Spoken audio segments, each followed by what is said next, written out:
Hello, welcome back to the Main Games Media. I'm just here to do a quick reaction to the game that just ended. Real Madrid versus Celta Vigo. Guys, if you're new to the channel, please don't forget to subscribe, like, and share. I would really appreciate it.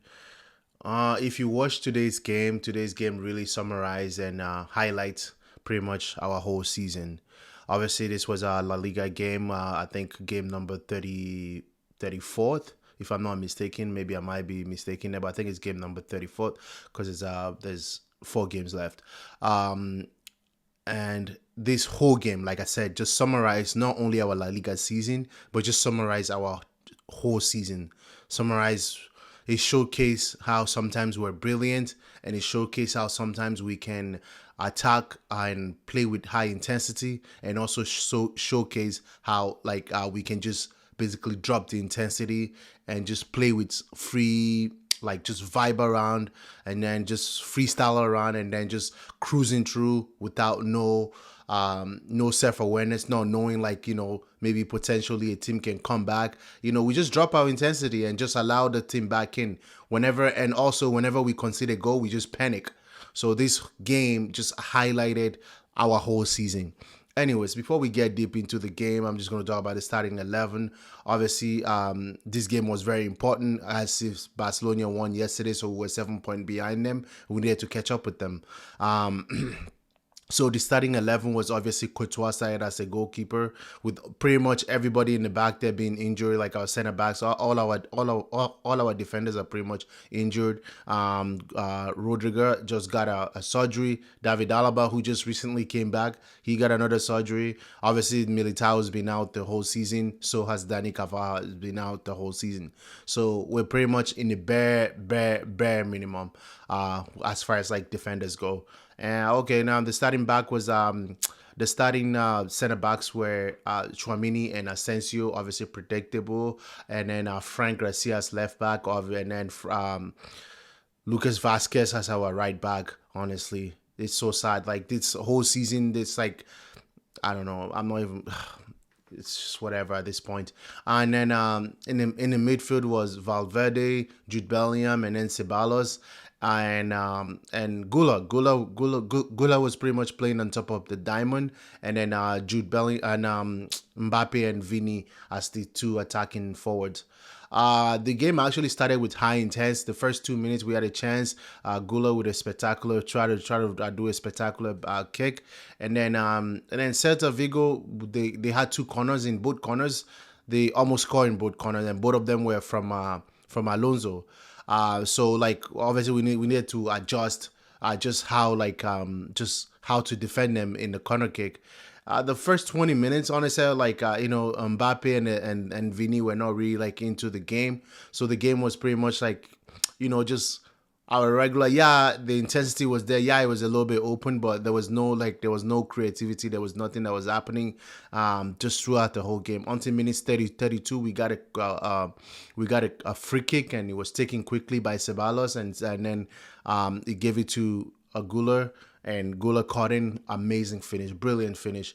Just watching Gula play from not only the Classical, but just from the few games that he has played, because he played against Getafe, and then he came on in the Classical, and then this game again. Just the fact that he didn't play throughout the whole season, the fact that he's just starting to play right now, the fact that we're lacking in the creativity in the midfield, but we had this kid that's been sitting in the bench for 50 plus games, and then our coach just decided to unleash him right now. That reason alone should get a Carlo Ancelotti fire. The fact that he was sitting Gula in the bench, and you had a player of his caliber in the bench. I'm not saying he's the greatest creative midfielder, but I'm saying that we were lacking a creative midfielder. We've been crying for it throughout the whole season, but we have this kid sitting in the bench, and our coach was just like, no, I'm not going to give him a chance. You insist on playing 3 attackers that were not working. You insist on playing you insist on starting Ceballos. I'm not saying there's anything wrong with Ceballos, but I'm saying sometimes you gotta try something new. You insist on just sticking out with the same plan, and that alone is the reason why Carlo Ancelotti, like, I'm glad he's leaving. I'm just glad he's leaving, because like he just doesn't adjust. He's so scared of taking risk.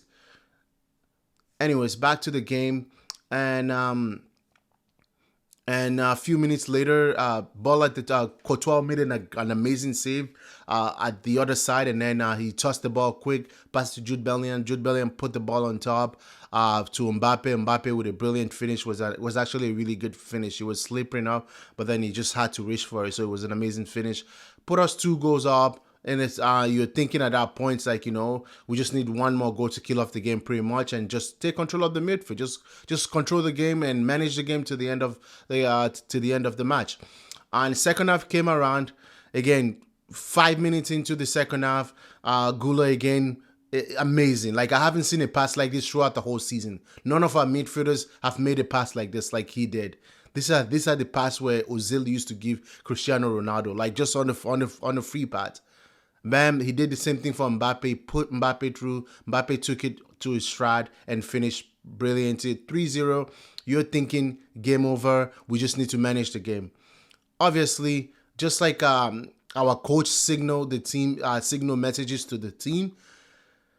Once they were 3-0 down, Celta was 3 goals down. Carlo Ancelotti made a substitution, took out Asensio and brought in Jacob.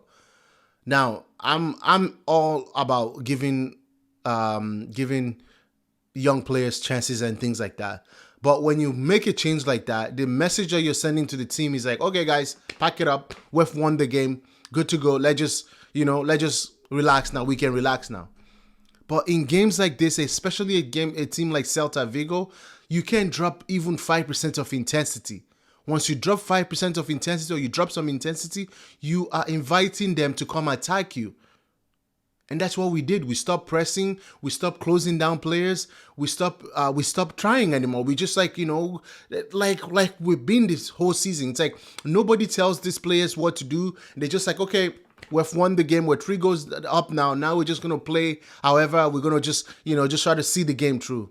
But you don't do that. You're a professional. You don't do that. Anyways, Celta got a corner kick that shouldn't have been a corner kick, but that's beside the point. They score in that corner kick. Okay, 3-1. All right, you're thinking, okay, these players are going to wake up. They're going to try to find another goal to kill off the game. No, now they just let Celta have the ball. Like, midfielders were just walking around. And I'm going to touch on a few players that I really have a problem with their attitude and things like that. And then Celta, they brought in... They brought in what's his name? They brought in their attacker, and from then on they just kept pressing. They kept creating chances, and we were not basically trying anything.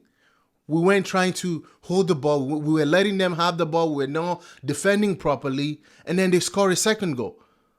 And that second goal, when they scored a second goal, Jude Bellingham should have been closing the player that was about to make a pass. Ian pass.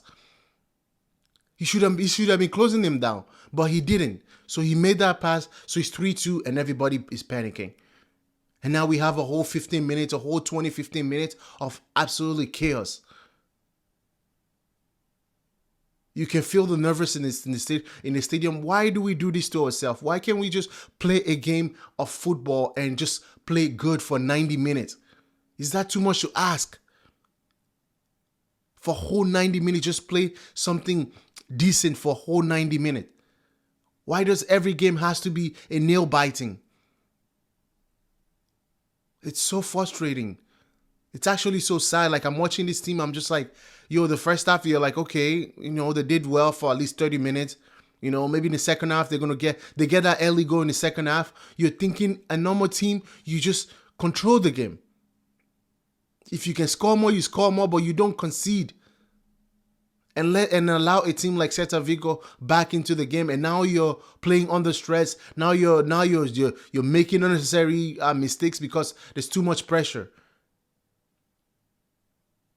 Vasquez, oh my! I already said earlier in the season I'm not going to touch on Vasquez, but it's so sad to watch him play. The fact that whenever he's starting, is like we're playing with 10 players, because Valverde has to consistently go protect him, has to consistently go cover for him. If only we had at least 5 of Valverde in this Real Madrid team, we would be amazing. If we had at least 5 of them. Players that want to work for the team. Jude Bellingham used to be one of those players, but lately I just been his attitude stinks.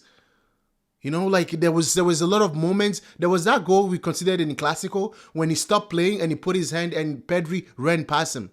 I had a problem with that. And he did something similar today, where like after he lost the ball, he just didn't track back. He didn't run back to go recover the ball. They're standing around. I don't know what to say. I like, it's so unfortunate. Like this team can give you a little bit of a joy and then they just snatch it back. You know? We won the game at the end of the day. We won the game 3-2. But it shouldn't have been like this. Is my point. Like you guys are gonna be like, man, you're never positive. I'm positive. I'm glad. I'm happy we won. But at the same time, it's just like this little mistake. Like damn, like I just can't wait for this season to be over, man. I can't wait for this season to be over and see what next season has in store for us, because this season has been difficult to watch. It's been frustrating. It's been sad. It's been it's been mostly just down. I wouldn't even say ups. There hasn't been a lot of ups. We've been losing classicals throughout the season. Like it's been a frustrating season. And then you watch a performance like this, they give you a brilliant 35 minute, 40 minutes, and then they do that in the second half. You're just like, wow. Just can't trust this team. You just can't trust this team. Anyways, I'm just gonna touch on a few players. Like I already talked about Lucas Vasquez. It's amazing. Like he's atrocious. He's so bad. And then center back, like Tchouaméni played well in that position. I thought like as soon as Asensio kind of left the field, we got exposed a little bit. So Asensio played well. Frank Garcia is just Frank Garcia. Like Frank Garcia need to. Anyways, he's not a Real Madrid level player. So I can't really go hard on him. Lucas Vasquez. Ceballos was okay. Jude Bellingham again, like I'm frustrated with his attitude. There was a sequence at the end of the game where like we had 3-on-2, and he's just running with the ball. Like there's Vini here, there's Mbappe here, and instead of him just the pass would have made sense to Vini, but he's just running around like he's the only one in the field. And why is nobody screaming at him, like telling him a player coming to recover the ball? Just make the pass already, brother. He didn't make that pass. Anyways, Valverde, like I already touched on Valverde. If we had 5 of Valverde, this team will be going a lot of places. Because Valverde actually cares about the team. He runs around for the team. He walks around. I just wish he was a better leader. He's just not a good leader. But he's a hard worker. He's the definition of a midfield. Some midfielders who just want to do one thing. They just want to score goals. They just want to be forward. But Valverde does both. He scores goals and tracks back. And win balls back. To me, that's a proper midfield. Doesn't matter if he's not doing all these fancy skills, not scoring all these goals, and then when he scores goals, he scores bangers. To me, he's a proper midfielder. And then Arda Güler, like I touch on I don't know how we had this guy in the bench this whole season, and we're struggling for midfielder. We're struggling for creative midfielders, but we had a gem like that in the bench. Is what we needed, is what we need. We're crying for a creative midfielder, but we have one, and we chose not to use it all season. And now we're using him for emergency when the season is pretty much done. Mbappe scored his 2 goals. I thought the first 20 minutes he was nowhere to be seen, but then after that he played the striking position well. Like the run that he made so Güler can give him that pass was good. His 2 finishes were great. I thought he had a decent game, even though when we needed that killer goal, I just thought like he had an opportunity to kill the game off, and he skied the ball up. Apart from that, like he had a good game. Vinicius just had a decent game. Like again, like I don't know what's happening with him this season. It's been all like this. It's just been all decent game, especially since the year turned. So I don't know. Rodrigo didn't play today, so we can't blame him. Because we usually blame him a lot, so he didn't play. I still don't think those 3 strikers should be starting ever again. The 4-4-2 diamond is the best position for us to play. So forget about those 3 strikers starting together, because if Carlo Ancelotti fuck around in the Clasico coming and starts those 3 attackers, I wouldn't even know what to say. I wouldn't be surprised either, because he doesn't like leaving players in bench because he feels bad. Anyways, guys, if you have made it this far, guys, please don't forget to subscribe, like, and share. I would appreciate it.